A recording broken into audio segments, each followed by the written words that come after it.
그리고 며칠 뒤 최중진 씨는 어린 시절 살던 서울 동네를 찾았다.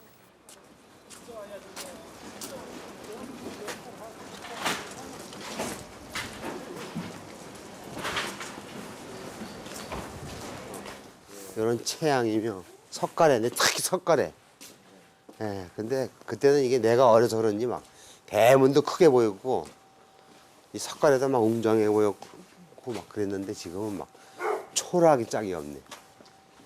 내가 막 그냥 골목에서 막 뛰고 대문 막 탁 차고 들어가던 생각이 나네 내가. 그런 생각이 나 이런 집에. 근데 그때는 이게 엄청 컸어요 진짜 대문이. 그만큼 세월이 흘렀을까. 어디가 어딘지 가늠도 쉽지 여기 않다. 익선동으로 돼 있네요. 원래 익선동이에요? 네. 그럼 낙원동은 어디예요 원래 낙원동? 저쪽에 낙원시장 쪽. 낙원시장이 있는데 그 뒤에 한옥. 네. 그거 한옥이 없대요 거기 쪽에. 별로 좀. 다 없어졌어요? 눈앞에 어머니가 사라지고 어린 아들은 어머니를 찾아 이 골목 어딘가를 지금처럼 헤매고 다녔다. 아버지는 돌아가실 때까지만 해도 호적에 어머니의 이름을 올려두었다. 그렇게나마 아들에게 어머니를 남겨두고 싶었던 것일까?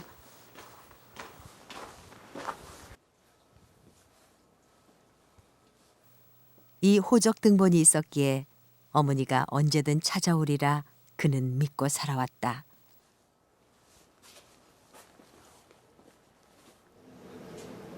아버지가 많이 보고 싶네요. 여기 오니까 더 그래요. 아유 그럼요. 여기 오니까 더 하네요. 예, 그래도 여기 또 아버지의 어떤 그런 애환이 담겨져 있는 동네고 이 동네가. 그래서 많이 생각이 나네요 아버지가.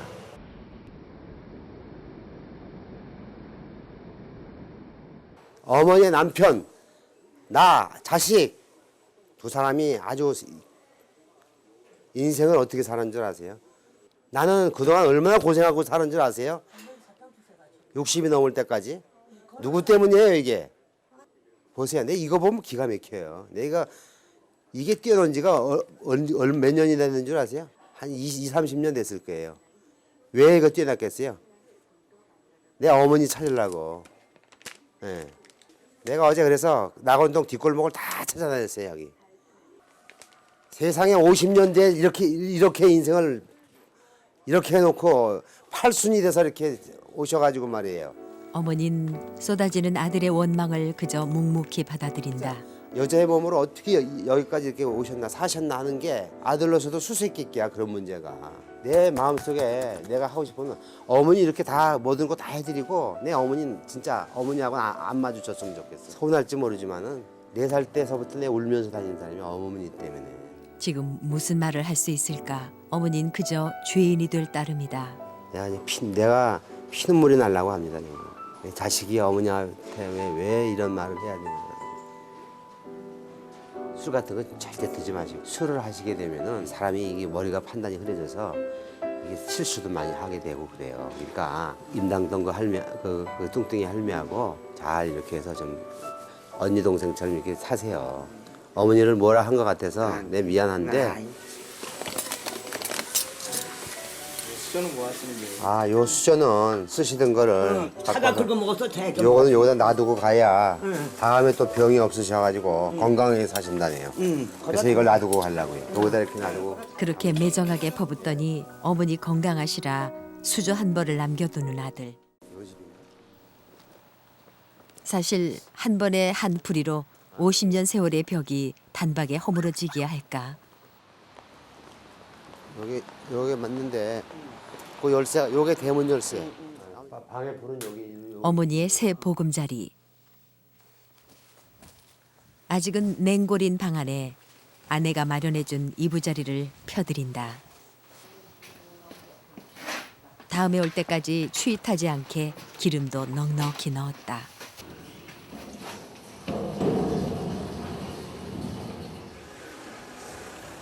그리고 아들이 급하게 찾아간 곳. 좀 제가 지금 살아왔거든요. 일단 요긴하게 쓰일 냄비와 그릇 몇 개를 샀다. 그리고 저 32,000원. 이런 건 아내가 해줬으면 좋으련만 일단은 할 수 없다. 아내의 도움은 다음에 청하기로 한다. 그래도 썩 나쁜 일은 아니다. 어머니를 위해 처음 짓는 밥이다.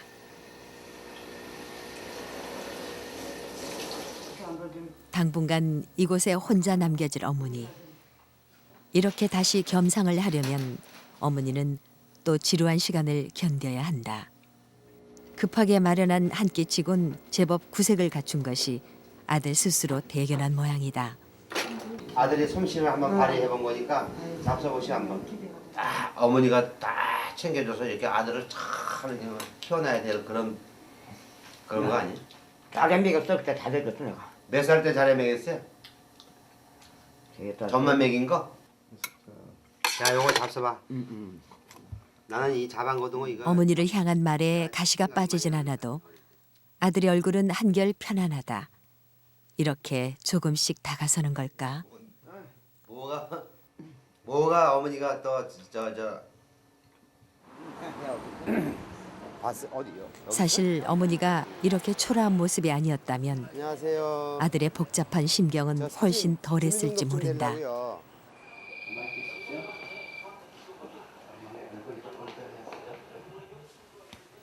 이미 팔순이 넘어 언제 돌아가실지 모르는 어머니.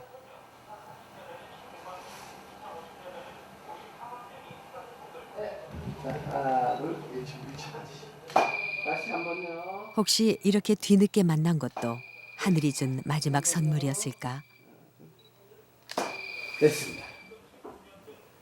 사랑 혹은 미움, 그 하나의 감정으로만 바라볼 수 없는 어머니.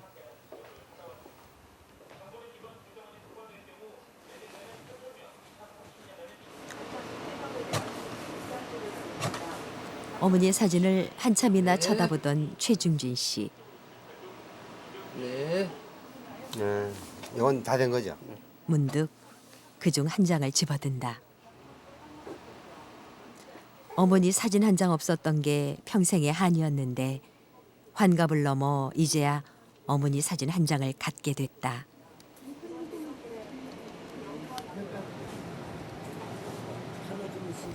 아들이 주민등록을 재신청하는 동안 어머니 역시 당신의 사진을 물끄러미 쳐다보고 있었다. 그 역시 지난 시간에 대한 회한일까? 손자하고 우리 아들하고 가서 사진 좀 찍. 사진 한번 찍고 싶으세요? 가족? 그럼 며느리 손자. 우리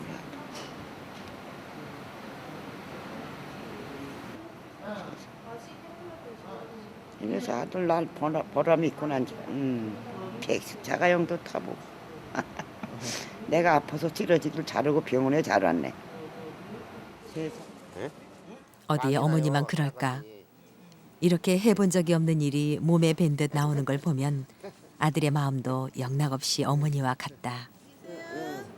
주민등록증에 필요한 어머니의 지문은 달아있을 대로 달아있었다. 그래도 그 희미한 자취로 모자는 두 사람만의 새로운 의미를 만든다. 한동안 세상엔 그 이름으로 존재하지 않았던 최중준의 어머니 김연월. 여기로 와야죠. 이제야 정말로 어머니가 세상에 다시 돌아온 것이다.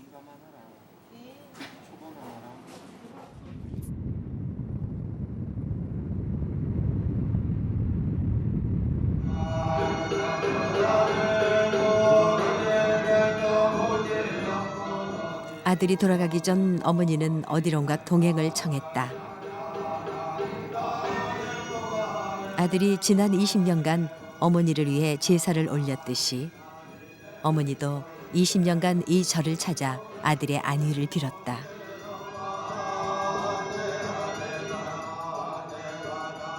그렇게 두 사람은 서로를 위해 끊임없이 뭔가를 빌어왔다.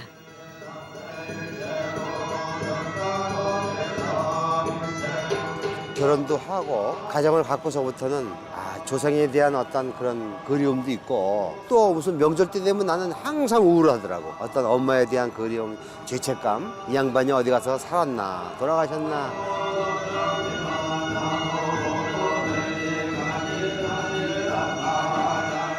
우리 아들만 잘 되게 해달라고 내가 서운성지 빌었어. 나 죄를 다 닦아달라고. 죄가 많다고 빌었어.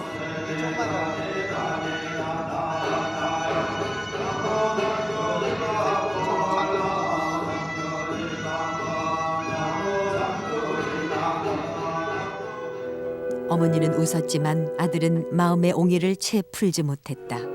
그리고 그는 이제 다시 일상으로 돌아갈 것이다. 하지만 누군가 말했다. 가족이란 매듭 없이 묶어놓은 끈과 같아서 쉽게 풀리기도 하지만 서로 묶여있고자 한다면 언제나 함께 갈 수도 있다. 어머니와 아들은 그렇게 오래오래 같은 길을 걸었다.